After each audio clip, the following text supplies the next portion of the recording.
ರಾಜ್ಯದ ಎಲ್ಲ ರಾಜ್ಯಗಳ 28 ರಾಜ್ಯಗಳಿಂದ ಇವತ್ತು ರಾಜ್ಯ ಪದಾಧಿಕಾರಿಗಳು, ರಾಜ್ಯಾಧ್ಯಕ್ಷರುಗಳು, ರಾಷ್ಟ್ರೀಯ ಕಾರ್ಯಕಾರಿಣಿ ಸಮಿತಿ ಸದಸ್ಯರು ಇವತ್ತು ಸಭೆ ಮಾಡ್ತಾ ಇದ್ದಾರೆ. ಈ ಸಭೆಯಲ್ಲಿ ಬಾಬಾ ಸಾಹೇಬ್ ಅಂಬೇಡ್ಕರ್ ಕೊಟ್ಟಂತ ಮೀಸಲಾತಿ ಎಲ್ಲ ಶ್ರೀಮಂತ ವರ್ಗ ಕೆಲವರೇ ತಿಂತಾರೆ. ಮೀಸಲಾತಿ ತಿಂತ ಇರ್ತಕ್ಕಂಥ ಈ ಪದ್ಧತಿ ಹೋಗಲಾಡಿಸಬೇಕಾದ್ರೆ ಬರೀ ಒಂದು ರಾಜ್ಯದ ಸಮಸ್ಯೆ ಅಲ್ಲ, ಇದು ಒಂದು ಜಿಲ್ಲೆ ಸಮಸ್ಯೆ ಅಲ್ಲ.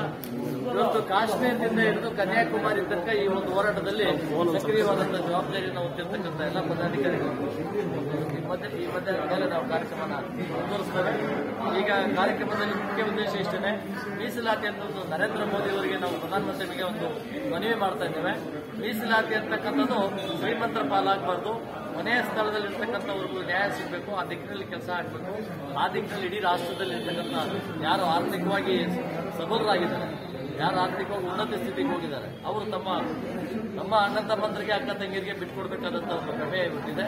ಆ ದಿಕ್ಕಿನಲ್ಲಿ ನಾವು ಹೋರಾಟನ ಮುಂದುವರಿಸ್ತಾ ಇದ್ದೇವೆ. ರಾಷ್ಟ್ರೀಯ ಸಂತ ಮಂಚ ಅಧ್ಯಕ್ಷರಾಗಿರ್ತಕ್ಕಂಥ ಸಂತ ಸತ್ಪಾಲ್ ಗುರೂಜಿಯವರು ಇವತ್ತು ನಮ್ಮ ಜೊತೆಗಿದ್ದಾರೆ. ಅವರು ಇಡೀ ಸಂತ ಸಮಾಜದ ಒಂದು ಸುಮಾರು 10ರಿಂದ 20 ಲಕ್ಷ ಜನ ಅವರ ಮಠ, ಆ ಶಾಖಾ ಮಠಗಳೇ 480 ಶಾಖಾ ಮಠಗಳಿದ್ದಾವೆ.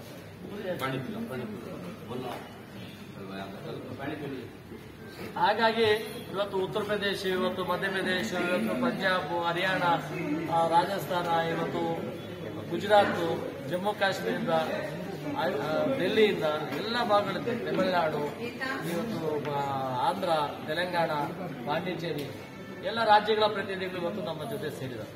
ಇವತ್ತು ನಾವು ಅಂತಿಮವಾಗಿ ಒಂದು ತೀರ್ಮಾನಕ್ಕೆ ಬರ್ತಾ ಇದ್ದೇವೆ.